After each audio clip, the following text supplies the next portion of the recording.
Assalamualaikum warahmatullahi wabarakatuh.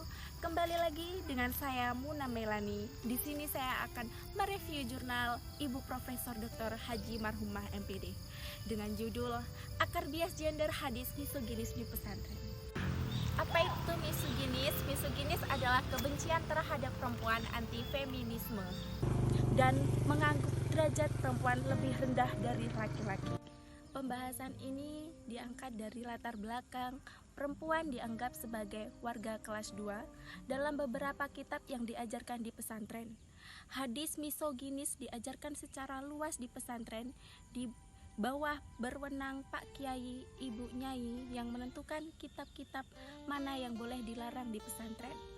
Para guru tersebut lebih mementingkan menjaga tradisi dan norma-norma agama yang bias gender, sehingga beberapa aktivitas feminis telah mencoba mereformasi pola pikir pengasuh pesantren, baik laki-laki maupun perempuan, dari kepemimpinan yang otoriter ke kepemimpinan yang demokratis dengan menggunakan pendekatan yang historis, sosiologis, antropologis yang baru diperlukan untuk memahami ulang hadis-hadis misoginis tersebut.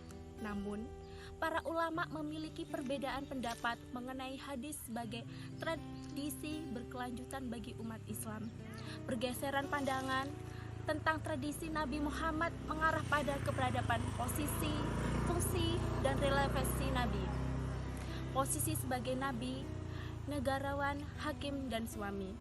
Penting untuk mengkontekstualisasikan hadis sesuai dengan kondisi yang berbeda. Pada pemahaman substansial hadis, menurut Fazlur Rahman, sunnah sebagai tradisi normatif harus dilihat sebagai yang pertama, yaitu konsep keteladanan dengan pedoman yang memuat ketentuan khusus sebagai teladan untuk menuntun manusia dalam kehidupan sehari-hari. Yang kedua, ada sunnah secara harfiah juga bisa diterapkan pada semua tingkah laku Nabi. Semua perilaku diekspresikan sebagai pola meniru Nabi. Sunnah secara normatif adalah tafsir Nabi yang kemudian bermetamorfosis menjadi sunnah yang hidup dan sunnah yang sebenarnya. Yang ketiga, ada kekuatan epistemologi dalam hadis misoginis secara historis.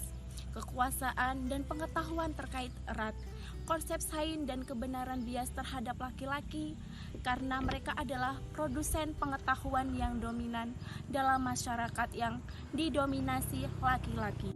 Dalam hal ini, proses sosialisasi hadis di pesantren mengandung arti hubungan kekuasaan melalui berbagai cara seperti koersi, disiplin, dan perilaku sistemik berdasarkan nilai-nilai tertentu.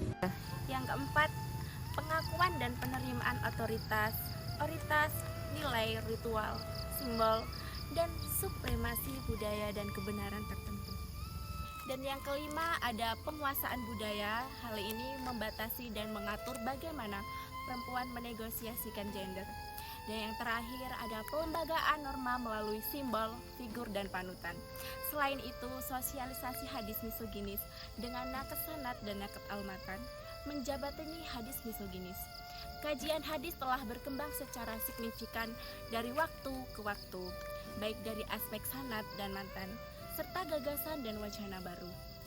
Berbagai metode dan pendekatan telah ditawarkan oleh para ulama hadis untuk dalami makna dari hadis. Sejarah kritik hadis telah dimulai oleh Imam Muslim sejak abad ketiga dalam penanggalan Islam. Kritiknya tertuang dalam bukunya yang berjudul Al-Jarh wa Ta'dil yang mengeksplorasi keaslian hadis. Dalam Al-Jarh wa Ta'dil, perawi hadis harus dicermati berdasarkan pada kualitas pribadi dan kapasitas intelektual mereka. Demikian pula, kritik naqal matan atau matan harus dilakukan untuk mengetahui tradisi yang benar atau asli dan pada saat yang sama untuk mengabaikan yang salah. Metode ini menggunakan perspektif feminis dengan pendekatan penelitian secara historis, sosiologis, dan antropologis guna menafsirkan ulang dan mengontekstualisasikan hadis misoginis. Pembahasan hadis misoginis di pesantren bertujuan untuk mencoba mereformasi pola pikir para pengasuh pesantren baik laki-laki maupun perempuan dari kepemimpinan yang otoriter, kepemimpinan yang demokratis, dengan meninjau kembali dan mengkritik kitab-kitab yang mempunyai kesalahan tafsir pada teks keagamaan. Di sini ada yang terakhir, ada hasil penelitian menunjukkan bahwa epistemologi misoginis secara sistematis menempatkan perempuan sebagai dua kelas. Epistemologi feminis memungkinkan pemahaman tentang masalah yang dihadapi perempuan. Penafsiran teks harus dilakukan dari perspektif feminis untuk memasukkan kebutuhan perempuan dalam konteks kontemporer. Untuk itu, ulama perempuan yang dibutuhkan memiliki pemahaman yang komprehensif tentang Islam dan teks-teksnya. Selain itu, sosialisasi hadis misoginis di pesantren mengarah pada situasi di mana kekuatan karismatik kiai dan nyai mempengaruhi pengambilan keputusan. Metode utama dalam mensosialisasikan nilai-nilai Islam di pesantren adalah dengan mempertahankan tradisi dan norma ajaran agama yang diambil dari hadis misoginis. Lebih lanjut, ajaran tersebut disampaikan melalui diskusi. Metode utama dalam mensosialisasikan nilai-nilai Islam di pesantren adalah dengan mempertahankan tradisi dan norma ajaran agama yang diambil dari hadis misoginis. Lebih lanjut, ajaran tersebut disampaikan melalui diskusi Islam mingguan yang dipimpin oleh kiai atau nyai. Metode sosialisasi lainnya adalah melalui penguatan misoginis serupa melalui buku teks yang digunakan untuk mengajar siswa setiap hari. Strategi baru dalam memahami hadis misoginis menggunakan pendekatan memadukan sejarah, sosiologi, dan antropologi tanpa memposisikan pesantren sebagai objek kritik. Untuk itu diperlukan model pemahaman yang dapat mengakomodir prinsip maqasid syariah dalam Islam di pesantren. Menggunakan metode pembelajaran bersifat dialogis dengan melibatkan staf, guru, siswa, dan masyarakat luas. Model ini akan menciptakan budaya yang lebih terbuka dan dialogis. Sistem pendidikan pesantren nantinya diharapkan dapat menghasilkan santri yang lebih artikulatif dan ekspresif dalam menyampaikan pendapat dan pandangannya, terutama pada topik-topik krusial seperti hadis misoginis di Indonesia.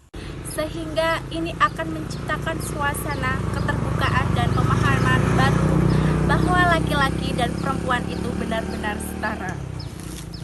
Demikianlah yang dapat saya sampaikan, kurang lebihnya saya mohon maaf jika ada kesalahan dan perkataan. Wassalamualaikum warahmatullahi wabarakatuh. Tunduk pada yang kuasa, sejukmu menentramkan jiwa. Engkau wanita syurga, bidadari dunia.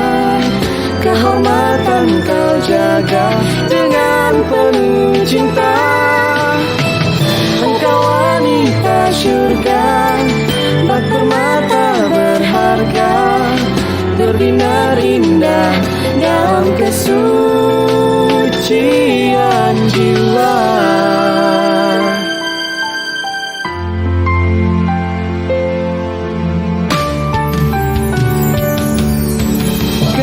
Keteguhan hatimu, oh wanita muslimah, ketangguhan dirimu yang terbingkai solehah, perhiasan dunia, tunduk pada yang kuasa, sejukmu menentangkan jiwa. Engkau wanita syurga, bidadari dunia. Kehormatan kau jaga dengan penuh cinta. Engkau wanita syurga, bak permata berharga, berbinar indah.